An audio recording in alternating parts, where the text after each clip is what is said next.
फडणवीस जी, हम स्वागत करना चाहते हैं आनंदीबेन पटेल जी का, जो गुजरात की मुख्यमंत्री हैं, हमारे साथ अब हैं। आनंदीबेन जी, बहुत बहुत धन्यवाद, आप हमारे साथ हैं।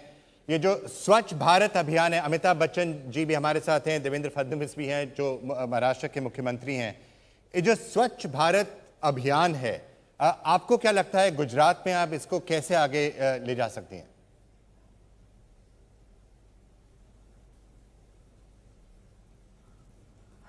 हमारे देश के बड़ा प्रधान आदरणीय नरेंद्र भाई मोदी ने जो स्वच्छ भारत का अभियान चलाया है, इसमें हम पूरी तरह से काम कर रहे हैं। गुजरात में अच्छी तरह से काम चालू हो गया है। हम लोगों ने मुख्यमंत्री स्वच्छता निधि का भी प्रावधान कर दिया है और हर एक डिस्ट्रिक्ट में मुख्यमंत्री स्वच्छता निधि का प्रावधान हो गया है और लोग इसमें सहयोग कर रहे हैं और टॉयलेट के लिए डोनेशन दे रहे हैं। एक काम हमारा वो चला है और गांव की जो महिलाएं हैं, खास करके सरपंच महिलाएं हैं, वे लोगों ने अपने हाथ में वो काम ले लिया है और कई ऐसे डिस्ट्रिक्ट है जिसमें महिलाएं, सरपंच महिलाएं वो काम में आगे बढ़ रही है, शपथ ले रही है और इतना ही नहीं, पूरे गांव में 100% टॉयलेट का बनाना पूरा कर दिया है। ऐसे कई स्थान है जहां हमारा काम पूरा भी होने जा रहा है और शुरू भी हुआ है। हम लोगों ने लक्ष्यांक दिया है हर एक डिस्ट्रिक्ट में हमारे कलेक्टर और डीडीओ को कि इतना ही काम, हर महीने में इतना काम आपको करना है। टॉयलेट के लिए हम 12,000 रुपया दे रहे हैं और जो स्वच्छता निधि आती है इसमें से भी कभी कभी हम सहयोग कर रहे हैं। दूसरा, समाज की ओर से और कॉर्पोरेट क्षेत्र की ओर से काफी सहयोग मिल रहा है। जहां उद्योग स्थापित हुआ है, इसके इर्द गिर्द आने वाले जितने भी गांव है, वो गांव में स्वच्छता अभियान चलता है और वो गांव के पूरे टॉयलेट वे कॉर्पोरेट क्षेत्र के हमारे जो उद्योगपति हैं वो बना रहे हैं जी। हमारे जो एनआरआई है, जो जिस गांव के एनआरआई है, वो एनआरआई अपने गांव का टॉयलेट बनाने के लिए वो संकल्प कर रहे हैं और अभी जो दिसंबर जनवरी महीना है, ज्यादातर एनआरआई गुजरात में आते हैं, उसी समय वे अपना अभियान चलाते हैं। ऐसे करके एक पूरी तरह से अभियान हम लोगों ने शुरू किया है। दूसरा, अभी जो हमारी विधानसभा चलती थी, उसी समय हम लोग एक बिल विधानसभा में पारित किया और ये बिल में वो है कि जो स्थानिक स्वराज का चुनाव जिसको भी लड़ना है तो उसके घर पर टॉयलेट आवश्यक होगा। जो टॉयलेट नहीं होगा तो आपका फॉर्म मंजूरी नहीं होगा। ये काम हम लोगों ने पूरा कर दिया है और चुनाव लड़ने वाला सब लोग अपने घरों में टॉयलेट नहीं है तो बनाने लगे हैं। दूसरा, एक सामाजिक दायित्व भी है। जो समूह लग्न का आयोजन गुजरात में काफी पैमाने पर होता है, तो समूह लग्न में जो 200-250 हमारी बेटियों को ब्याह करवाते हैं, समाज पूरा इसमें जुड़ता है। तो मैंने ये बताया है सबको कि हमारी बेटी जहां ब्याह करके जो गांव में जाएगी, जो घर में जाएगी, वो आप ढूंढो कि वहां वो घर में उसको टॉयलेट है कि नहीं। यदि टॉयलेट नहीं है तो जो समूह लग्न का आयोजन करते हैं वो ही वहां टॉयलेट बना दे, जिसकी वजह से वहां जाने वाली कोई हमारी लड़की को, हमारी बेटी को कुछ परेशानी नहीं होनी चाहिए। ऐसे कुछ नए नए आयाम हम लोगों ने गुजरात में शुरू किया है। आनंदीबेन जी, अमिताभ बच्चन जी हमारे साथ हैं, वो भी आपसे एक सवाल पूछना चाह रहे थे। अमिताभ बच्चन जी हमारे साथ हैं, वो आपसे एक सवाल पूछना चाह रहे थे। जी, प्रणाम करता हूं आनंदीबेन। आपसे अभी हाल ही में मुलाकात हुई जब मैं गुजरात आया हुआ था और आपके बहुत से कार्यक्रमों के बारे में आपने हमें अवगत करवाया, इसके लिए मैं आपको धन्यवाद देता हूं। और आप इसमें निरंतर प्रयास कर रही हैं, आपके परिवार के सदस्य भी इसमें लगे हुए हैं, इसके लिए हम आपको धन्यवाद देते हैं। और जैसा कि मैंने आपसे कहा था, कभी भी आपको अपनी किसी भी योजना में यदि मेरे चेहरे या मेरी आवाज़ की आपको आवश्यकता पड़े तो आप मुझे बुलाइएगा, मैं अवश्य वहां आकर के उसमें संलग्न होऊंगा। अमित जी, बहुत बहुत मुझे आपको अभिनंदन करना है। मुझे बड़ी खुशी हुई है और मैं आपको बताना चाहती हूँ कि 2 महीने में हमारे 3-4 तालुका में टॉयलेट 100% हो जाएगा। तब मैं सोचती हूँ कि आपको उद्घाटन करने के लिए मैं बुलाऊं, जिसकी वजह से पूरे देश भर एक अच्छा मैसेज जाए। मैं अवश्य आऊंगा, आप जरूर अवश्य मुझे आमंत्रित कीजिए, ये मेरा सौभाग्य होगा। बहुत बहुत धन्यवाद आपका। आनंदीबेन जी, मैं आपसे ये भी पूछना चाहूंगा, इस साल रक्षाबंधन आपने एक अनोखे पर्व में मनाया। आपने हर एक सरपंच, विधायक, सांसद को एक राखी भेजी थी, इसकी क्या वजह थी?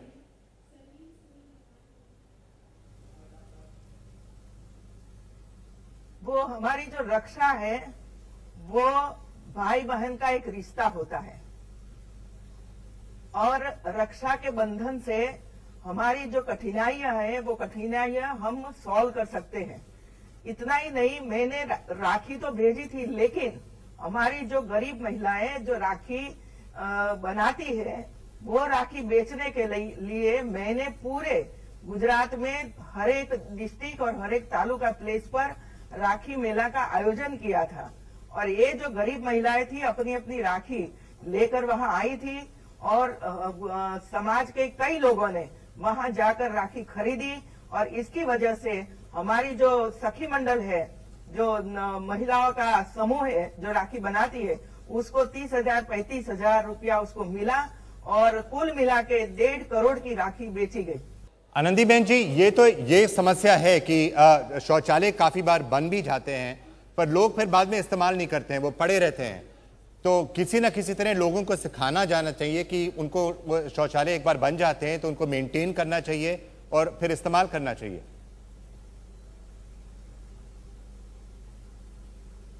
ये बात आपकी सही है कि टॉयलेट बन जाने के बाद उसका यूज हमारी महिलाएं और परिवार नहीं करता है, इसीलिए हमें जागृति करने की आवश्यकता है।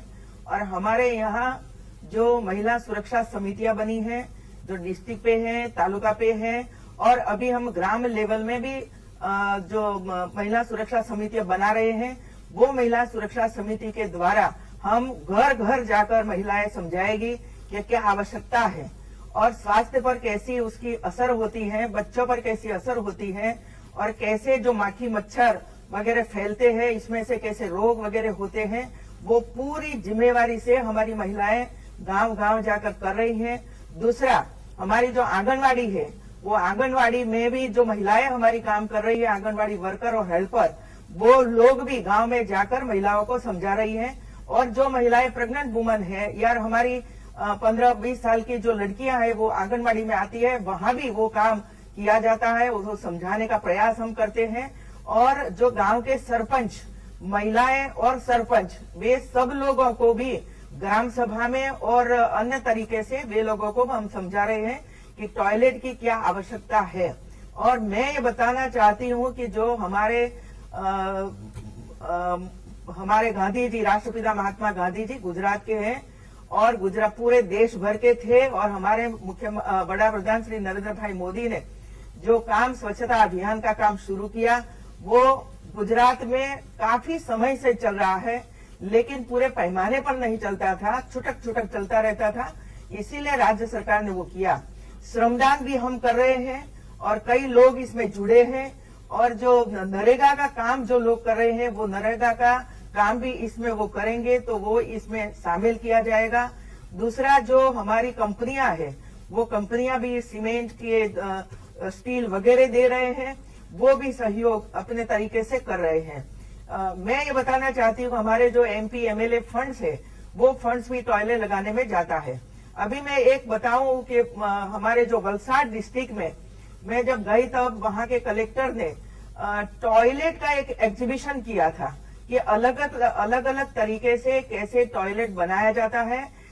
इसमें वाटर कम यूज हो ऐसे भी थे और रेडीमेड भी टॉयलेट थे और गांव के जो मिट्टी वगैरह है इसमें से भी टॉयलेट कैसे बनते हैं, ये सब लगभग शायद 20 से 22 प्रकार के टॉयलेट का एक एग्जीबिशन किया था और पूरे वलसाड डिस्ट्रिक्ट के जो लोग आए थे वहां, वो सब वो टॉयलेट देखने के लिए गए थे। मैं मानती हूँ कि शायद टॉयलेट का एग्जीबिशन गुजरात में पहली बार हुआ, शायद देश भर में हुआ कि नहीं मुझे पता नहीं है। ऐसे करके सब लोगों को टॉयलेट का स्वास्थ्य का महत्व और उसकी जो असर बच्चों पर होती है वो भी हम करते हैं। और शाला में, हर एक शाला में हमारे यहाँ टॉयलेट तो है ही, लेकिन ज्यादा टॉयलेट होने चाहिए, क्योंकि बच्चों की जो संख्या है उसके अनुसार टॉयलेट होने चाहिए। तो हम बच्चों के संख्या के अनुसार टॉयलेट बढ़ा रहे हैं शाला में भी, और वहां भी हम जन जागृति का कार्यक्रम कर रहे हैं। हम बच्चों के द्वारा गांव में जाकर वो डिबेट करवाते हैं और बच्चे वहां जाकर बोलते हैं।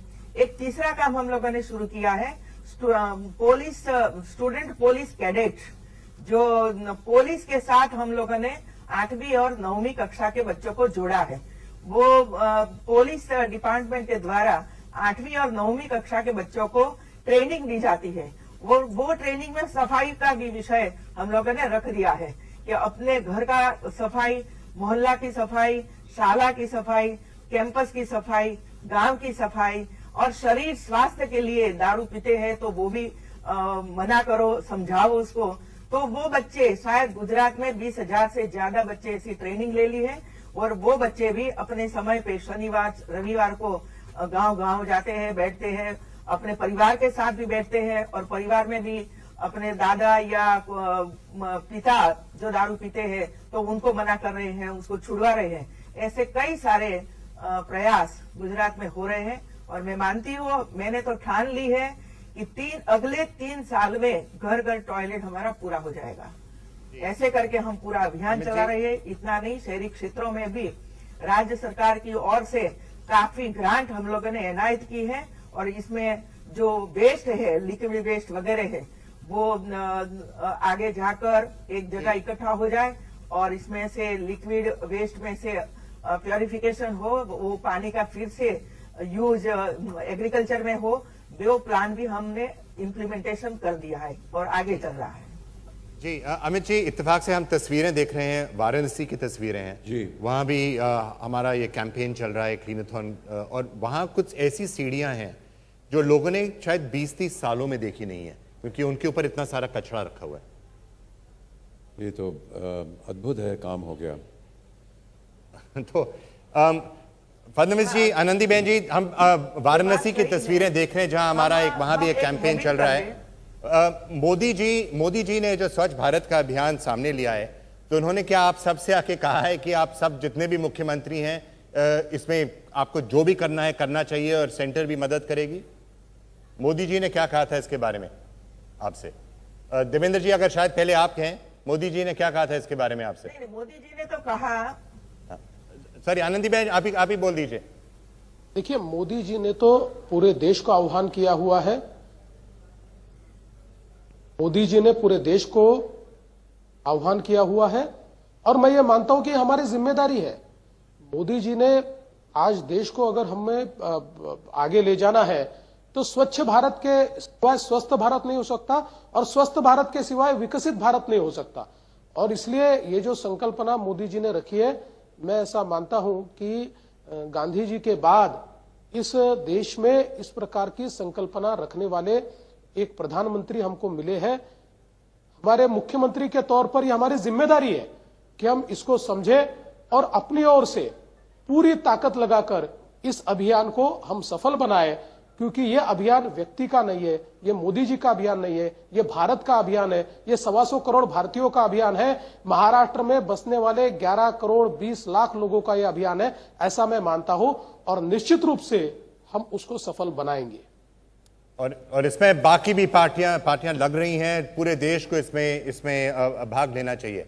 अमित जी, आप आनंदीबेन जी से कुछ कहेंगे? जी, आनंदीबेन जी, आपने बहुत सी योजनाओं के बारे में चर्चा की। चूंकि ये देश का अभियान है, इसमें पार्टी का तो सवाल ही नहीं उठता।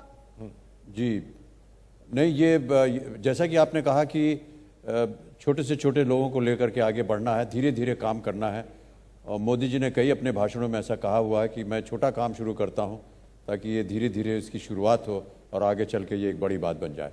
तो ये बहुत ही एक अच्छा एक प्रयास है उनका, और जिस तरह से आप काम करवा रही हैं उसका हम बहुत बहुत धन्यवाद देते हैं और आपको शुक्रिया अदा भी करते हैं।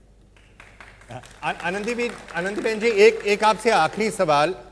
अगर आप महिलाओं को देखेंगी खास तौर से, तो उन पर जो उनकी जो पीड़ा होती है कि दिन भर अगर उनको कभी शौचालय जाना पड़ता है, जब उनके घर में शौचालय नहीं है तो दिन भर उनको रुकना पड़ता है जब तक कि सूरज ना ढले, तो उनकी ये पीड़ा पर भी आप शायद ध्यान देना चाहें।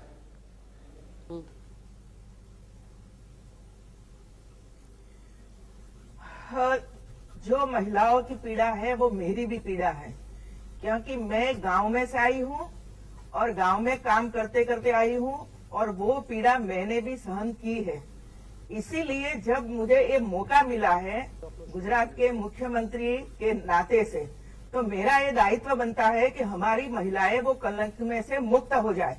और मैं भी देखती हूँ, आज भी देखती हूँ कि जब हम गांव में से पसार होते हैं तब रात को 8 बजे या 9 बजे महिलाएं हाथ में लोटा लेकर बाहर जाती हैं।